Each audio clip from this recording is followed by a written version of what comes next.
मुश्किल तो इस दुनिया में कुछ भी नहीं, फिर भी लोग अपने इरादे तोड़ देते हैं। अरे मुश्किल तो इस दुनिया में कुछ भी नहीं, फिर भी लोग अपने इरादे तोड़ देते हैं। अगर सच्चे दिल से चाहत हो कुछ पाने की, तो सितारे भी अपनी जगह छोड़ देते हैं। नमस्कार मेरे प्यारे साथियों, मैं कोमल स्वागत करती हूँ आप सभी का हमारे आज के इस वीडियो में। आज मैं आप लोग के लिए लेकर के आई हूँ कि इंग्लिश की कॉपी को आपको किस तरीके से लिखना है। केवल इसी तरीके से लिखने पर आप लोगों के बिल्कुल भी नंबर नहीं कटेंगे और 70 में से पूरे 70 अंक आएंगे। तो चलिए शुरू करते हैं।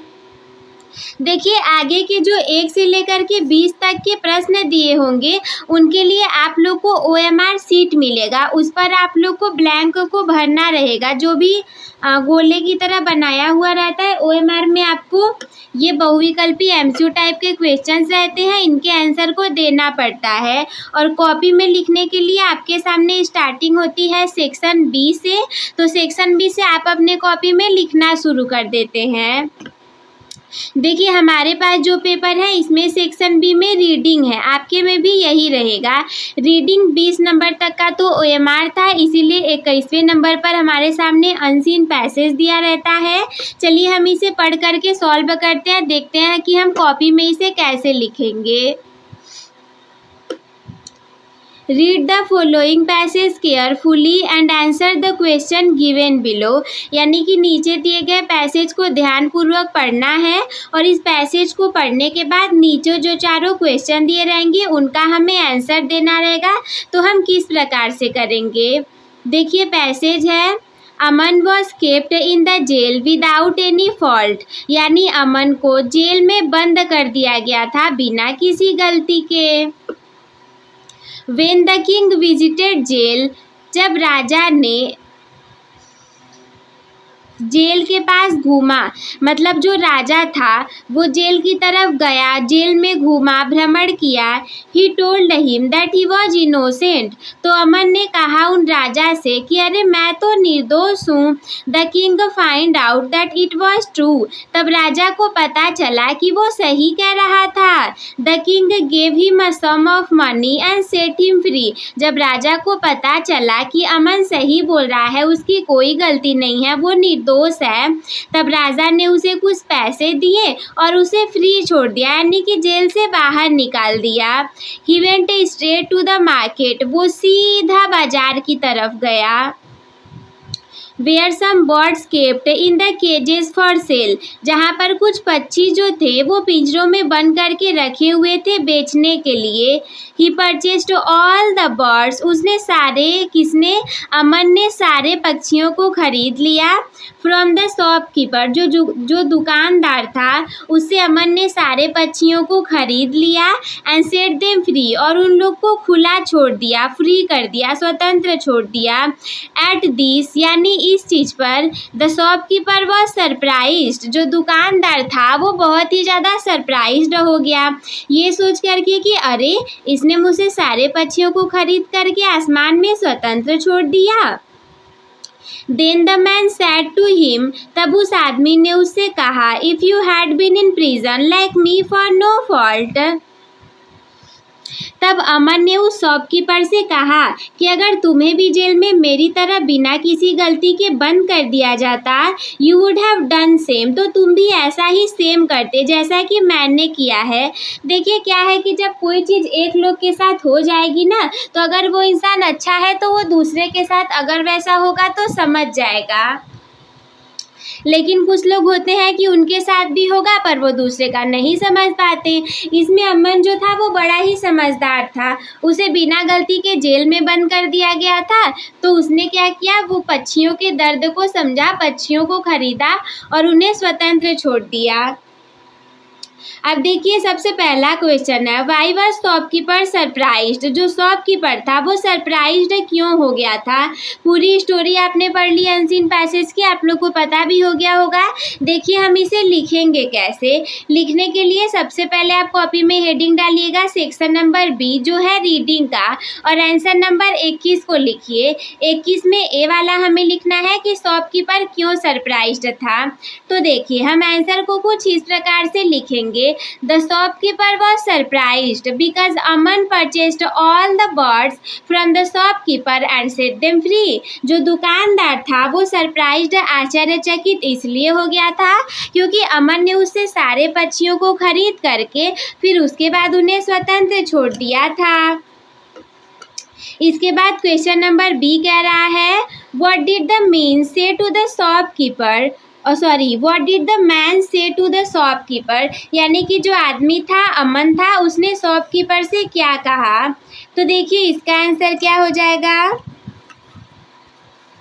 The man said to the shopkeeper, यानी कि उस आदमी ने दुकानदार से कहा, if you had been in prison like me, यदि कि अगर तुम भी मेरी तरह जेल में होते, फॉर नो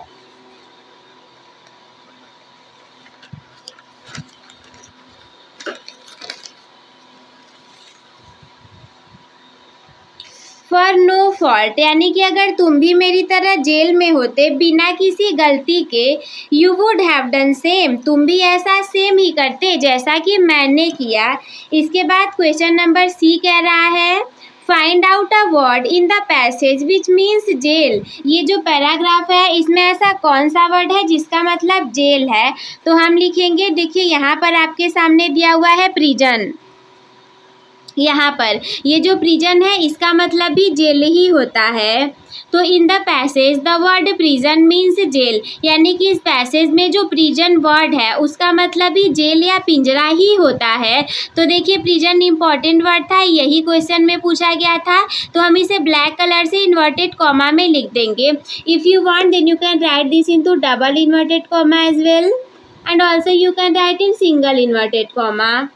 तो इसके बाद क्वेश्चन नंबर डी की तरफ बढ़ें, find out a word in the passage which is opposite of sold. Sold यानी बेचने का अपोजिट उल्टा क्या हो जाएगा इस पैसेज में। तो देखिए सोल्ड मतलब होता है बेचना, और यहाँ पर एक वर्ड है परचेज, परचेज मतलब खरीदना। तो हम इसे कुछ इस प्रकार से लिख देंगे, इन the passage the word purchase is opposite of sold, यानी कि इस पैसेज में सोल्ड का अपोजिट वर्ड है परचेज्ड। तो आई होप कि 21 नंबर वाला क्वेश्चन आप लोग अच्छे से सॉल्व कर लेंगे। अब इसके बाद देखिए कि 22 वाले नंबर वाले क्वेश्चन को हम कैसे सॉल्व करेंगे। तो राइटिंग स्किल हमारी यहाँ से स्टार्ट होगी 10 नंबरों के लिए, जिसमें कि आपके सामने 2 क्वेश्चन रहेंगे, question number 22 and question number 23। Question number 22 में है, write a letter to your friend thanking him for the gift he sent on your birthday, यानी कि आपको अपने मित्र को एक लेटर लिखना है उसे धन्यवाद देने के लिए आपके बर्थडे पर आपके मित्र ने जो आपको गिफ्ट दिया था उसके लिए। आप चाहें तो ये एक लेटर लिख सकते हैं, या फिर और करके नीचे दूसरा मिल जाएगा लेटर या फिर एप्लीकेशन लिखने के लिए। या तो देखिए आप लेटर लिखेंगे या फिर एप्लीकेशन कुछ इस प्रकार है, write an application to the principal of your college requesting him to grant you full fee concession, say that you had full friendship last year too and you have always be a good student। आपको अपने principal को एक लिखना है application ताकि वो आपके fees को माफ़ कर दें, आप एक अच्छे विद्यार्थी के रूप में उनके स्कूल या कॉलेज में बने रहे हो। तो देखिए हमेशा लेटर या एप्लीकेशन लिखने के लिए आप एक नए फ्रेश पेज का इस्तेमाल करिएगा। जैसे हमने यहाँ पे आंसर नंबर 22 डाल दिया, आप इसे मत डालिएगा, आप हमेशा लेटर या एप्लीकेशन के लिए एक नए पेज का इस्तेमाल करिएगा। जैसे कि हम यहाँ पर एक नए फ्रेश पेज में लिख रहे हैं, हम लिखेंगे पहला वाला जो लेटर लिखने के लिए था। देखिए कुछ इस प्रकार से हम सबसे पहले इधर डाल देंगे जो भी एड्रेस रहेगा। लाइक अगर एड्रेस को हम मान लें 123 प्रताप नगर यूपी 24 जुलाई 2000 किसी की बात है, यानी 2025-26 आप कुछ भी लिख सकते हैं। आई डिडंट राइट एनी सन, मैंने यहाँ पे XX लिख दिया। इसके बाद मैं अपने मित्र को देखिए ये पत्र लिख रही हूँ जो मेरे बर्थडे पर उसने गिफ्ट दिया था उसके लिए। सबसे पहले आप ग्रीट करोगे, लिखोगे माय डियर, जो भी नाम देना हो, माय डियर सोनू, कल्लू, जो भी आपको नाम देना हो। लाइक मैंने यहाँ पे लिख दिया माय डियर केशु। और इसके बाद नीचे हम लिखते हैं लेटर को, we all were wonder to see the badminton racket you sent me on my birthday. यानी हम लिख रहे हैं कि हम सारे लोग तुम्हारे उस गिफ्ट बैडमिंटन को देख करके बहुत ही ज़्यादा खुश हैं, प्रसन्नचित्त हैं, जो कि बैडमिंटन तुमने मेरे बर्थडे पर मुझे गिफ्ट में दिया हुआ था। Among all other gift received by me, यानी कि मैंने जितने भी गिफ्ट को रिसीव किया था, yours is the best one, तुम्हारा जो बैडमिंटन था वो सबसे ज़्यादा बेस्ट गिफ्ट था। It will remind me of you and your love every evening, ये जो है तुम्हारा बैडमिंटन जो तुमने मुझे दिया हुआ है, ये हमेशा ही मुझे तुम्हारी और तुम्हारे प्रेम की याद दिलाएगा। इन द इवनिंग, हर शाम को। क्यों? व्हेन आई प्ले बैडमिंटन, जब मैं बैडमिंटन को खेलूँगा। विद बेस्ट रिगार्ड्स, बहुत सारे रिगार्ड के साथ। योर अफेक्शनेटली, आप यहाँ पर अपना नाम लिख दीजिए। मैंने जैसे यहाँ पर XXX लिख दिया, आप यहाँ पर अपना कुछ नाम लिख दीजिए। तो ये हो गया लेटर। आप कुछ इसी प्रकार से 22 नंबर के आंसर को भी देंगे और लिखेंगे भी। इसके बाद अगला आपके सामने 23 नंबर का क्वेश्चन है, write an article on a birthday party in about 18 to 100 words keeping in mind the following points. आप चाहें तो एक बर्थडे पार्टी के ऊपर आर्टिकल लिख सकते हैं इन सभी पॉइंट को ध्यान में रखते हुए। सबसे पहला, whose birthday party it was, ये किसका बर्थडे पार्टी था। टाइम एंड प्लेस को आप लिखोगे। You have to write the celebration also, या फिर अगर आप इसे नहीं करना चाहो तो और करके अगला भी दे देगा। Right a report on an clean village in about 18 to 100 words, या फिर चाहो तो आप एक क्लीन विलेज के ऊपर रिपोर्ट लिख सकते हो 80 से लेकर के 100 वर्ड्स तक। हिंट पॉइंट में दिया हुआ है, आपको इंक्लूड करना है पॉपुलेशन को, its name and decoration, houses and roads and its impact. इन सारी चीज़ों के लिए आप लोग को इसमें पॉइंट दिए गए हैं। देखिए 23 नंबर वाले को हम कैसे सॉल्व करेंगे। 23 नंबर वाले के लिए हम लिखना स्टार्ट करते हैं अ क्लीन विलेज के ऊपर। आप इसमें हेडिंग मत डालिएगा, केवल ऐसे बना करके पैराग्राफ के फॉर्मेट में लिखते जाइएगा। जैसे कि हम लिखेंगे माई क्लीन विलेज के ऊपर, the name of village is Krishnapur, यानी कि विलेज का नाम कृष्णपुर है। It's on the right bank of the river Yamuna, ये यमुना रिवर के राइट साइड पर स्थित है। It's at a distance of about 2 kilometres from Mathura, यानी कि मथुरा से ये लगभग 2 किलोमीटर की दूरी पर है। जैसे हमें इसका लोकेशन भी बताना था, तो इसीलिए बिना पॉइंट को डाले आप ऐसे पैराग्राफ के फॉर्मेट में लिखेंगे। एक पैराग्राफ कंप्लीट हुआ, अगले पैराग्राफ से लिखिए the climate of that village is healthy, यानी कि उस विलेज का जो क्लाइमेट था वो बहुत ही ज़्यादा हेल्दी था। इट्स मॉडरेट, यानी कि ये मॉडरेट था। नीदर हॉट नॉर कोल्ड, यानी कि बहुत ज़्यादा न ही गर्मी था और न ही बहुत ज़्यादा ठंडी था, ये मॉडरेट था। वाटर हियर इज स्वीट, वहाँ का पानी जो था वो बहुत स्वीट था। The village is free from mosquitoes, और जो गांव था वो मच्छरों से मुक्त था। कहीं भी हम जाते हैं तो मच्छर बहुत ज़्यादा काटते हैं, परंतु कृष्णपुर जो विलेज है वो मच्छरों से मुक्त है। देखिए हमें क्लीन विलेज के ऊपर लिखना है, इसीलिए हमें ये सब लिखना पड़ेगा। There are no pools of mud, यानी कि वहाँ पर कीचड़ों के पुल बिल्कुल नहीं है।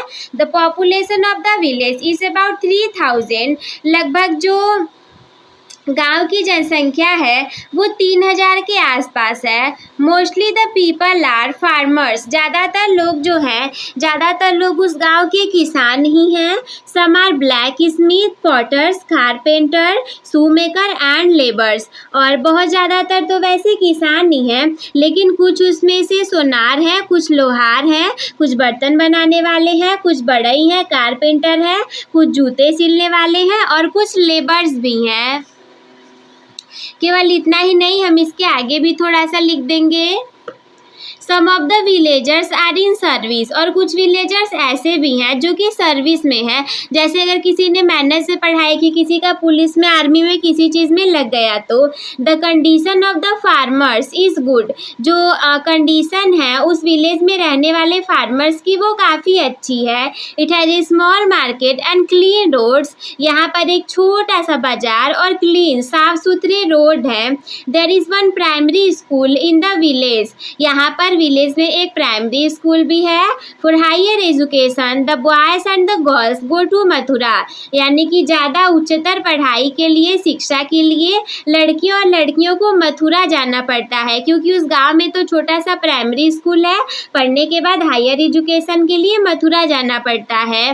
They have no difficulty about higher education, वहाँ पर हायर एजुकेशन के लिए कोई भी डिफ़िकल्टी नहीं होती है। तो आई होप कि क्वेश्चन नंबर 23 भी आप लोग को कैसे लिखना है क्लियर हो गया होगा। देखिए 23 में क्या करना है कि बिना पैराग्राफ को, बिना हेडिंग डाले आप लोग को केवल पैराग्राफ के फॉर्मेट में लिखते जाना है। इसके बाद क्वेश्चन नंबर 24 की तरफ हम आगे बढ़ेंगे। ये भी ग्रामर पोर्शन का है। इसमें ए वाला है read write the following sentences by changing into indirect speech. इसमें पहला वाला जो है 24 के में पहला वाला, इसको आप लोग को इनडायरेक्ट स्पीच में चेंज करके लिखना है।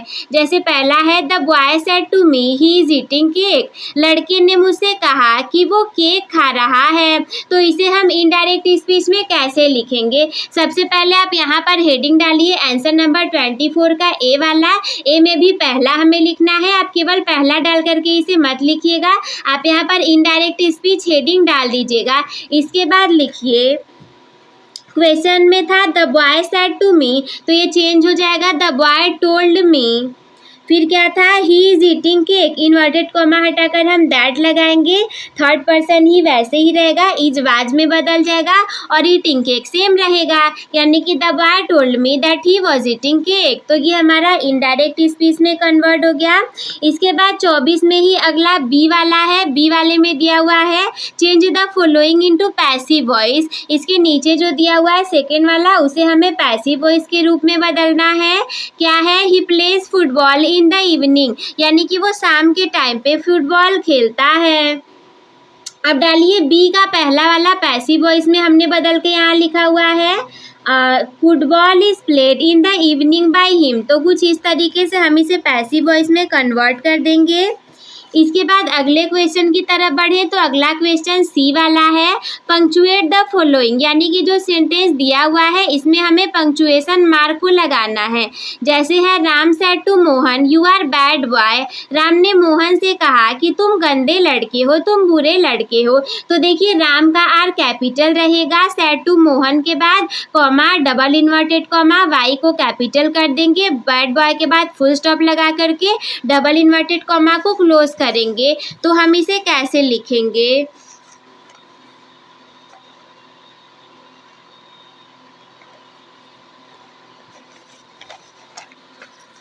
कुछ इस तरीके से आप हेडिंग डालिए सी वाला, और सी वाला हेडिंग डाल करके आप यहाँ पर डाल दीजिए हेडिंग पंक्चुएट सेंटेंस। हमने बताया था राम में आर को आप कैपिटल कर देंगे, Ram said to Mohan comma, double inverted comma, Y को कैपिटल करिए, बैड बॉय के बाद फुल स्टॉप लगा करके डबल इन्वर्टेड कॉमा क्लोज। तो ये सी वाला क्लियर हो गया। ऐसे ही आप लोग लिखिएगा। इसके बाद सी वाला कंप्लीट होने के बाद हम इसके डी वाले क्वेश्चन को देखते हैं।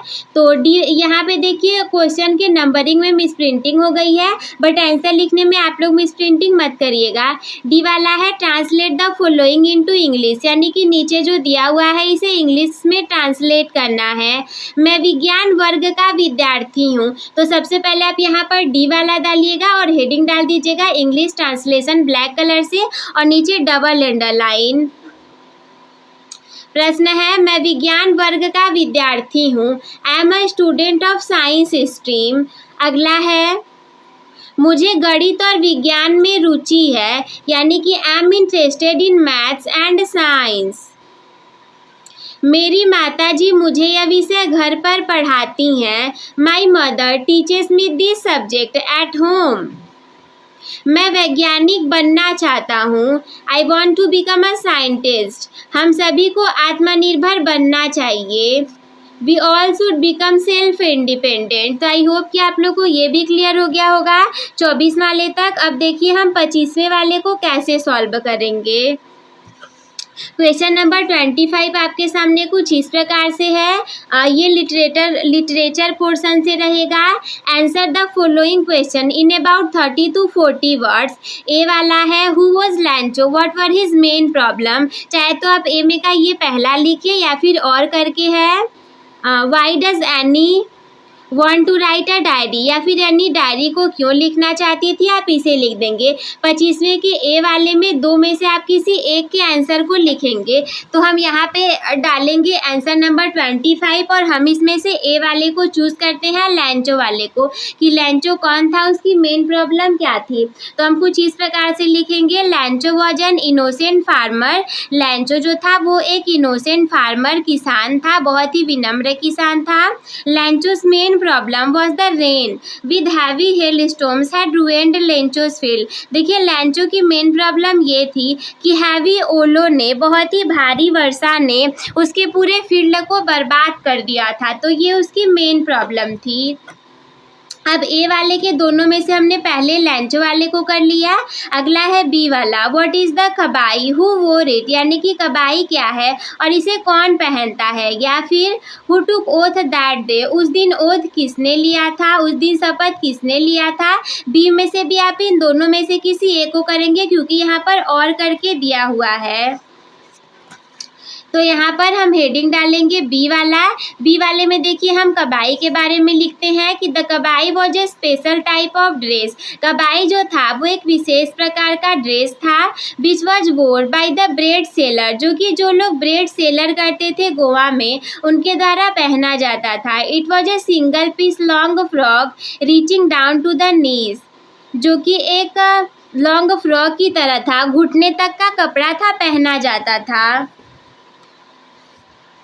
फिर इसके बाद 25 पूरा हुआ। हम देखेंगे क्वेश्चन नंबर 26 को। Answer any one of the following in about 60 word, यानी क्वेश्चन नंबर 26 में आपके सामने दो प्रश्न रहेंगे, ए वाला बी वाला। इन दोनों में से आप किसी एक को लिखेंगे। तो पहला है right the character sketch of लैंचो, या फिर आप ये बी वाला कर सकते हैं जो कि है what does Nelson Mandela say about courage and hate, यानी कि नेल्सन मंडेला ने करेज और हेट के बारे में क्या कहते हैं। तो 26 में से हम चुनेंगे ए वाले को और हम इसे लिखेंगे कैसे। सबसे पहले हम हेडिंग डालेंगे आंसर नंबर 26 और इसमें जो भी हमें लिखना है हम ट्राई करेंगे पॉइंट वाइज करके लिखे ताकि एग्जामिनर हमारे एक भी नंबर ना काट पाए। सबसे पहला ए वाला है कैरेक्टर स्केच ऑफ लैंचो, हेडिंग डाल देंगे हम और हम कुछ इस प्रकार से लिखेंगे लैंचो is the main character of the story. तो जो स्टोरी का नेम है उसे हम इन्वर्टेड कॉमा में लिख देंगे अ लेटर टू गॉड, यानी कि a letter to God story का लैंचो एक मेन कैरेक्टर था। इसके लिए हमने 3 पॉइंट बना करके लिखे हैं। पहला वाला है अ पुअर मैन, यानी कि लैंचो एक पुअर मैन था। सेकेंड वाला फेथ इन गॉड, यानी कि लैंचो को भगवान में पूर्ण विश्वास था। थर्ड वाला है सिंपल एंड इनोसेंट, लैंचो बहुत ही साधारण और विनम्र प्रकार का आदमी था। ए वाला, अब इस पॉइंट को हम मेन हेडिंग बना करके इसके बारे में लिखेंगे। जैसे ए वाला है a poor man, a poor man में हम लिखेंगे कि लैंचो वाज अ पुअर फार्मर, लैंचो एक पुअर फार्मर था but 1 year his crop was completely destroyed by hail stones. एक साल क्या हुआ कि लैंचो की जो फसल थी वो पूरे तरीके से ओलों की वजह से बर्बाद हो गई थी।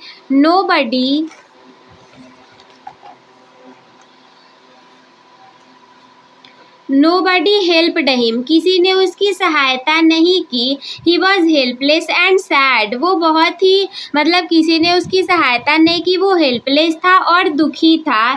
सेकेंड पॉइंट हमने बनाया था फेथ इन गॉड। देखिए जब आप पॉइंट वाइज पैराग्राफ के फॉर्मेट में लिखते हैं तो ये आपके लिए ज़्यादा बेहतर होता है और अच्छे अंक मिलते हैं। सेकेंड है फेथ इन गॉड, यानी कि भगवान में विश्वास। Lencho had faith in God, Lencho को भगवान में पूर्ण विश्वास था। He believed that God would help him, उसे विश्वास था कि भगवान उसकी सहायता करेंगे। He wouldn't let him die in hunger, और वो उसे कभी भी भूख से मरने नहीं देंगे। थर्ड पॉइंट हमने लिया था सिंपल एंड इनोसेंट, यानी कि साधारण और विनम्र। Lencho was very simple and innocent, Lencho बहुत ही साधारण और विनम्र प्रकार का था। He wrote a letter to God, उसने भगवान को एक पत्र लिखा था। And requested to send him 100 pesos, और भगवान को ये कहा था, रिक्वेस्ट किया था कि कृपया हे भगवान आप मुझे 100 पोजेस दे दीजिए। He did not know that it was impossible, वो नहीं जानता था कि ऐसा असंभव है। ही वॉज नॉट सरप्राइज्ड, वो आश्चर्यचकित भी नहीं था। When he visited the post office, जब उसने पोस्ट ऑफिस वो गया, and received an envelope addressed to him, वो बिल्कुल भी आश्चर्यचकित नहीं हुआ जब वो पोस्ट ऑफिस जा करके एक लिफाफा अपने लिए ले आया जो कि उसके लिए आया हुआ था, विथ मनी इन इट, जिसमें पैसे थे। He believed that it was from God, उसे ऐसा लगा कि निश्चित रूप से ही ये भगवान के द्वारा भेजा गया होगा। तो आई होप कि आप लोग को ये वाला 26 नंबर का भी आंसर क्लियर हो गया होगा कि हम कुछ इसी प्रकार से लिखेंगे। लॉन्ग आंसर है तो 2 पेज में आपका काफ़ी है लिखना। 27 की तरफ बढ़े, right 4 lines of any poem prescribed in your syllabus. 27 में आप किसी भी 4 लाइन की एक कविता को लिख सकते हैं जो कि आपके सिलेबस में दिया गया हो, या फिर right the central idea of any one of the following poem. आप चाहें तो पोएम लिख लिए या फिर ए और बी दोनों में से किसी भी एक पोएम का सेंट्रल आइडिया लिख दीजिए, डस्ट ऑफ स्नो का या फिर फायर एंड आइस का।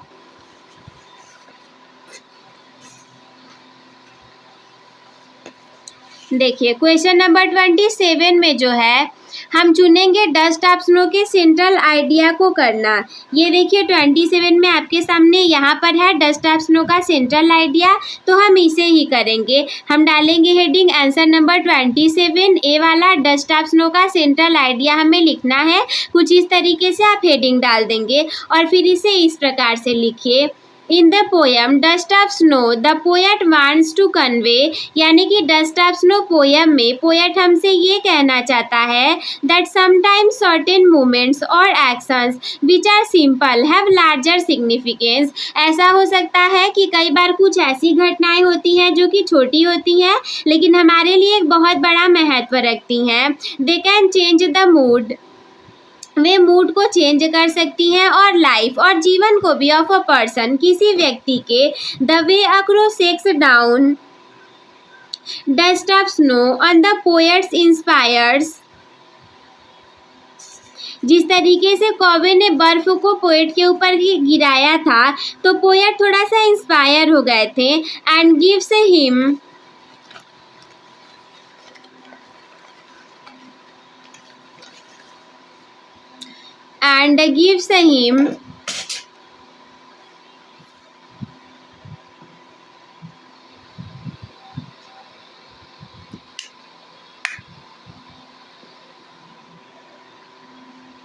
The idea to shake off his depressive thoughts, और उसने पोएट को एक आइडिया दिया था उनके डिप्रेसिव थाट्स को दूर भगाने के लिए। Become चीरफुल and do something useful, थोड़ा सा अच्छा बनने के लिए और कुछ यूजफुल योग्य काम करने के लिए।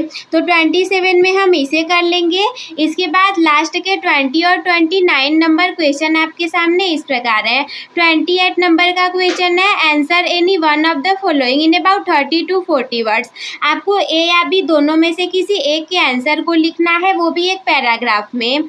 Y was Mr Herriot shocked at Tricki's appearance, जो मिस्टर हैरेट थे वो ट्रिकी की अपीयरेंस को देख करके शॉक क्यों हो गए थे।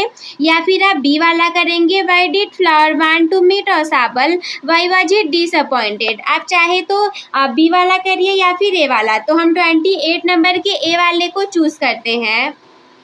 हम हेडिंग डालेंगे आंसर नंबर 28 और ए वाला यहाँ पर लिखेंगे mister Harriet was shocked at Tricki's appearance because the dog was extremely fat. जो मिस्टर हेरियट थे वो ट्रिकी को देख करके बहुत ज़्यादा आश्चर्य में पड़े क्योंकि वो कुत्ता बहुत ही ज़्यादा मोटा हो चुका था।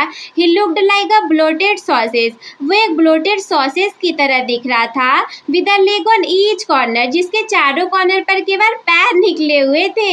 His eyes were bloodshot and watery, उसकी आंखें रक्तमय थीं और पानी से भरी हुई थीं। And his tongue hung out, और उसका जो जीभ था वो बाहर निकल चुका था। Tricky was also very listed and listless and struggled to walk। Tricky जो था वो खुद भी बहुत ही ज़्यादा इफर्ट नहीं कर रहा था, आलसी हो गया था और यहाँ तक कि वो चल भी नहीं पा रहा था। Tricki's owner Mrs Pumphrey loved him too much. Tricki की जो मालकिन थी मिसेस पम्फ्रे वो ट्रिकी को बहुत प्यार करती थी। सी gave him lots of food and treats, वो उसे बहुत सारा खाना देती थी और उसे बहुत प्रेम भी करती थी। He ate things like malt, cod liver oil and a bad time drink। वो बहुत सारी चीज़ें खाता था, जैसे कि वो माल्ट खाता था, मछली के तेल का जूस भी पीता था वो, और सोते समय सोने वाला एक ड्रिंक भी वो पी करके सोता था।